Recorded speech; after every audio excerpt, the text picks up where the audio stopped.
Hi there! I'm a college student from Women College in Walla Walla, and I'm majoring in AP European History. Specifically, I'm an expert on the French Revolution. People often wonder, how did the French Revolution impact Europe? Well, I would say that this certain revolution empowered citizens everywhere, since people witnessed the public controlling their ruler, and soon led to the end of oppression in Europe. Also, rulers became scared of their people because they did not want to be overthrown like King Louis XVI and did not feel secure in their rule. But to actually know what events happened, keep watching this video. So I did my video on the French Revolution, and it's by me, and it all started in 1789 with King Louis XVI, who kind of wasted a lot of their money on the American Revolution, but was actually pretty useful because it got us allies in World War II. But the nobles and the clergy, who were religious people, didn't pay taxes at all, so no money was coming from them, even though they were the richest ones in the country. And unfortunately, everyone else had to pay everything for taxes. And however, hailstorms hit the crops that year, so it made the food prices go up higher, which made people in France had no money, and they had no food, and they were getting pretty angry. So what happened was that Louis got so desperate that he called a meeting of the States General, which hadn't met since 1614. And this meeting was run by King Louis just kind of sitting there, and the first estate was the clergy, and the second estate were the nobles, and together it was about 5% of the population. And what they wanted was voting by estate, so that way they could always outnumber the third estate's ideas 2-1. And the third estate was mainly made up of, well, actually just everyone else in France. And they were unhappy because they wanted voting by head or voting by each single person, so they would have an advantage. But they didn't do it that way, so the third estate got angry at the meeting and became the National Assembly, and they left the room for a break. However, Louis XVI locked the doors behind them, thinking that, oh, well, they can't leave and become a National Assembly if they don't even have a room to meet in. So obviously he was a wise guy, but not really, because the National Assembly found another room to meet in. It was an indoor tennis court, and in there they made the tennis court oath, where the National Assembly would not give up until a French Constitution was established. But meanwhile in Paris, there were food strikes going on, or food protests, and so the King's Guard was shooting on people, on the riots in the crowd. And so that made it seem like it was a threat to the National Assembly, and on July 14th in 1789, they decided to seize the Bastille prison.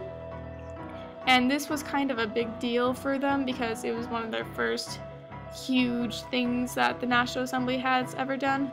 So yeah, all the National Assembly was really pumped up to charge and take all of this, and there was a lot of them, so they were able to overpower them, and they were able to obtain 7 prisoners, all the prisoners that were there, and ammunition, mainly guns.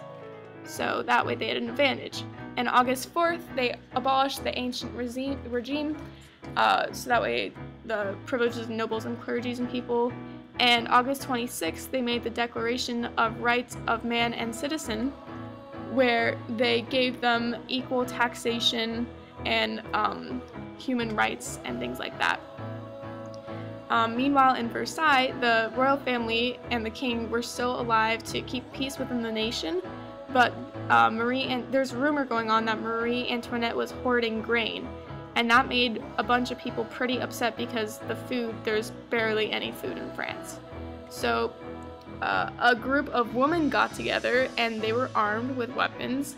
They stormed Versailles, getting past all the guards, because again, there was a lot of them, and they demanded that the royal family goes and moves to Paris because they shouldn't be living in luxury in Versailles. So because they were kind of intimidating, they went to Paris.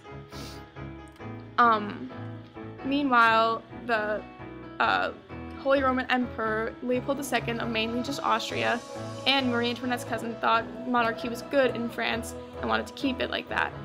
But this angered the National Assembly, so they and King Louis declared war on Austria. But Prussia came in and helped Leopold II in war, so the French were kind of outnumbered.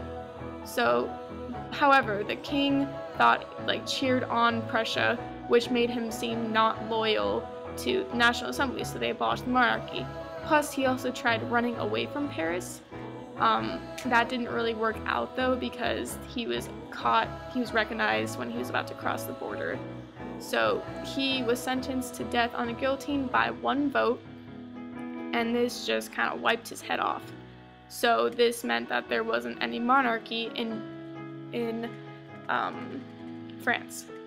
Anyways, the Reign of Terror started after his death, which was led by the Committee of Public Safety, led by a guy named Robespierre. And Robespierre just loved this guillotine machine because it was able to kill everyone in an equal way. So he and the guillotine were BFFs.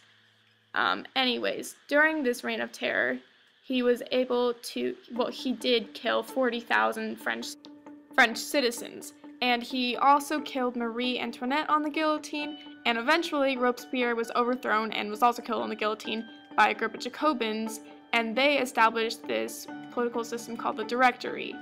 However, this Directory only lasted for 4 years because this guy named Napoleon Bonaparte came to France.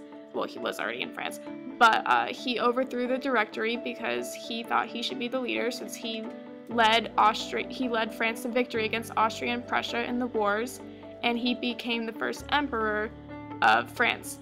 And because he was this emperor, he established this system called the Consulate in France, and he also got engaged in the Napoleonic Wars, which spread revolutionary ideas across Europe.